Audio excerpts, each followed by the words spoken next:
You think you're lazy, that something is wrong with you, that others are moving forward, and you're stuck. But I want to tell you one thing. And if you really hear it, a lot will fall into place. You're not lazy, you're just not living your life, and your body knows it before your mind does. When you're not living your own life, your energy disappears. Interest fades. Inspiration is gone. Even your goals start to feel heavy, and your dreams feel far away. If this resonates with you, subscribe to the channel. We're just beginning our healing journey. Like this video so you don't lose it, and watch until the end. You'll understand what's been holding you back and how to change it. Very often, laziness is not a lack of willpower. It's the absence of an inner yes.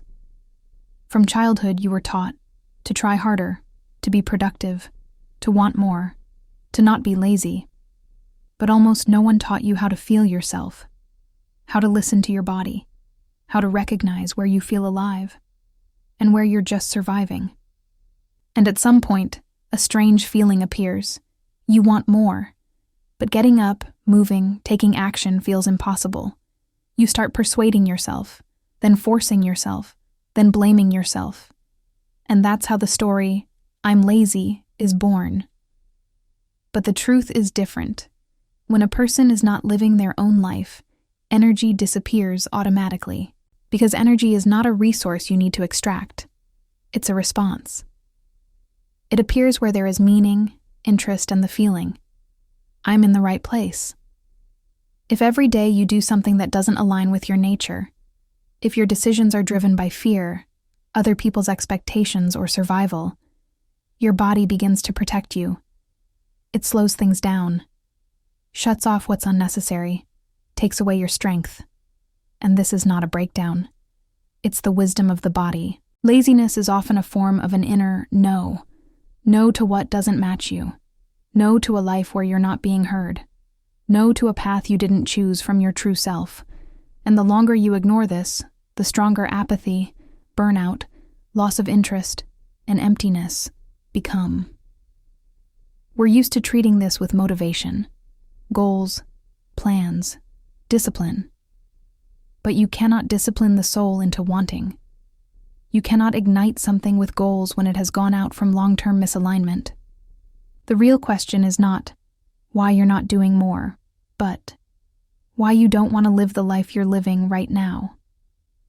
And if you look at this question honestly, without judgment, without the urge to immediately fix something, you'll begin to reclaim your energy.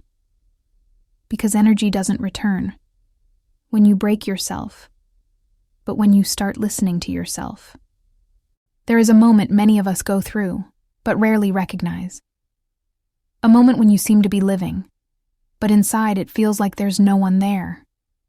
You wake up in the morning, do the usual things, fulfill your responsibilities, reply to messages, solve problems, smile where it's expected, and yet inside, emptiness, not painful, not tragic, just nothing. And this state is the scariest thing, because you can't really complain about it. On the surface, everything is fine, but in your feelings, life is passing you by.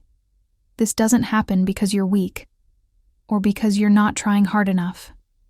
It happens when you've been choosing not yourself for too long, when you agreed because it felt safer, when you stayed silent because it was easier, when you stayed because you were afraid to leave, when you lived by other people's expectations, forgetting to ask, what do I want? In these moments, the soul doesn't scream. It simply steps aside, and the body takes on all the burden. It starts speaking for you, through fatigue, through lack of strength, through loss of interest, through the heaviness of even simple things. And you start thinking there is something wrong with you, that you're not motivated enough, that you're lazy, that you're broken. But you are not broken. You have drifted away from yourself. Energy doesn't disappear when you do little. It disappears when you do too much not from yourself, when your actions don't match your feelings, when your path doesn't match your truth, when you betray your desires for survival, approval, stability, or fear of being alone. And the hardest part is admitting this without shame. Admitting that you're not tired of life, but tired of a life where there is no place for you. The return begins not with drastic decisions, not with resignations, not with destruction. It begins with honesty. From the moment you stop asking, "How can I force myself again?" and start asking, "Where did I lose myself?"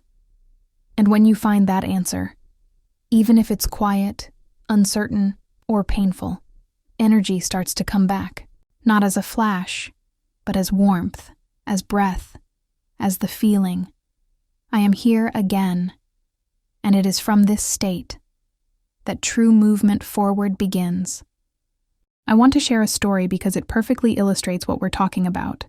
It was a time when I had already been playing the role of successful and responsible for a long time. I was doing everything right. Working, taking care of my family, planning, solving problems, moving forward. But inside, something was constantly wrong. It was a feeling that's hard to put into words, like you're living in someone else's clothes. I remember one evening, sitting in silence, and suddenly noticing, I don't know what I want. Not what do I want to do, but what do I truly want? And it felt strange, because I always believed I was someone who knew what they wanted. But in that moment, I realized that all my desires were kind of borrowed. They were imposed. They were useful. They were logical. They were normal. But they weren't mine. I remember that moment like it happened in another body. I was sitting on the couch, and I felt cold inside, even though it was warm around me. And I realized that I hadn't wanted to live for a long time. I wasn't depressed. It was something quieter, like my soul just stepped back into a corner and said, I'm not going to participate in this game anymore. I tried to keep going. I tried to motivate myself. I told myself, pull yourself together. You're strong. You can handle this. But it wasn't strength. It was violence against myself. And at some point, I realized I couldn't remember the last time I did something just because I wanted to.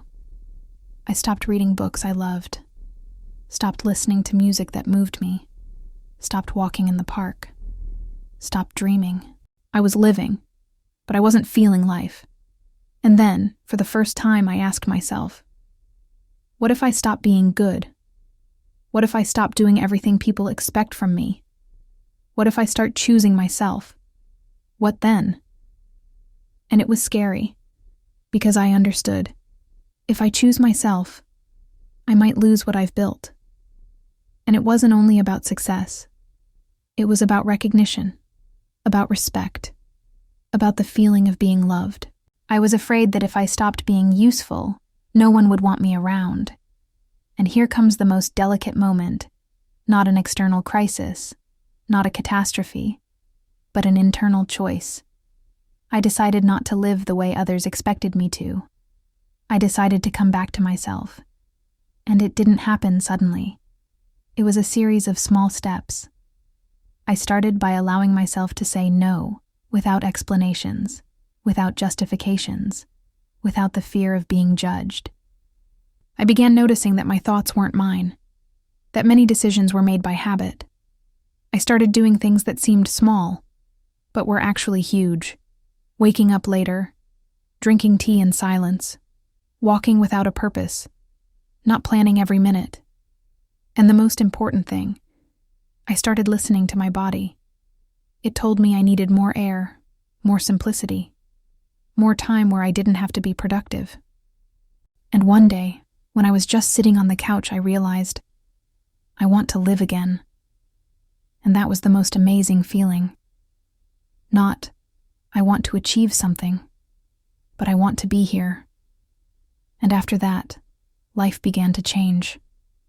Not because I became stronger, but because I stopped fighting myself. I stopped resisting who I am. And that's when I understood. We are not lazy. We simply forgot ourselves. We live by other people's expectations and other people's dreams. And until we come back to ourselves, we will keep trying to force ourselves to live, instead of becoming alive again.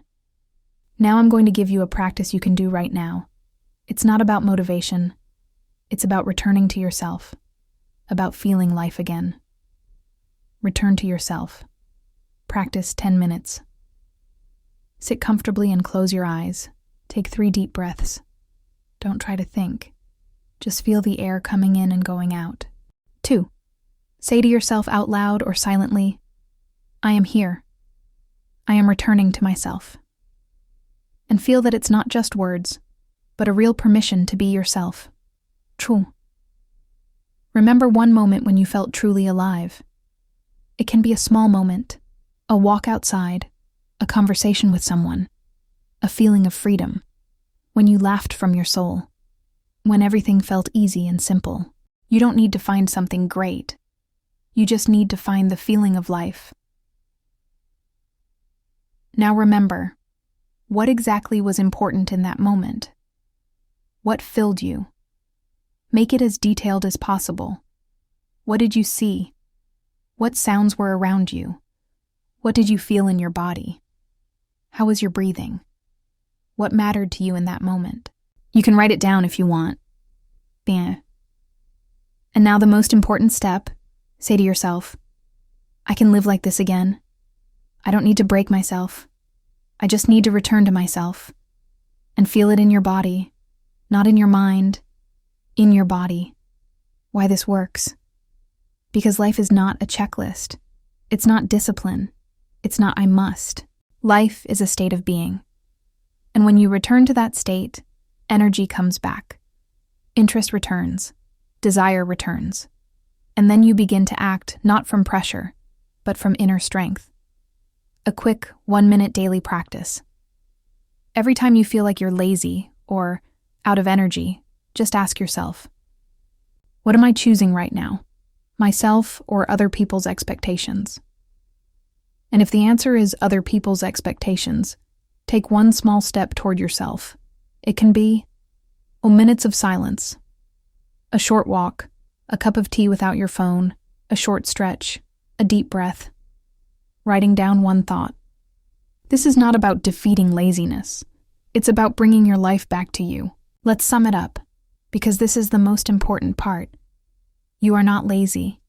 You've just been living someone else's life for too long. And when you don't live your own life, it becomes heavy. You don't feel like doing anything. Your energy disappears, and you start blaming yourself. But it's not your fault. It's a signal that you've lost connection with yourself, that you forgot how to be alive, that you stopped listening to your body, your desires, your feelings, and you can return, not through force, not through I must, not through endless motivation, but through one simple action, returning to yourself. Because life is not about how much you accomplish. Life is about how you feel when you wake up, when you work, when you communicate, when you love, when you live your own life. Even the simplest actions become easy. Even small steps lead to big changes. And here's what matters. You don't have to be perfect. You don't have to be productive 24/7. You don't have to meet other people's expectations. You need one thing, to be honest with yourself, to listen to yourself, to feel yourself, and to return to yourself again and again, because that is true freedom. If you felt this video resonating with you, hit the like button, subscribe to the channel, and write in the comments. What will I choose today, myself or other people's expectations? And if you want to continue this topic, tell me what resonated with you the most. I want to make the next videos exactly about that. Live your life, not someone else's, your own.